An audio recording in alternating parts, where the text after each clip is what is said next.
Welcome to another new video.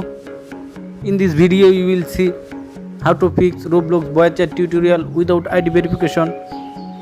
Please follow complete the process.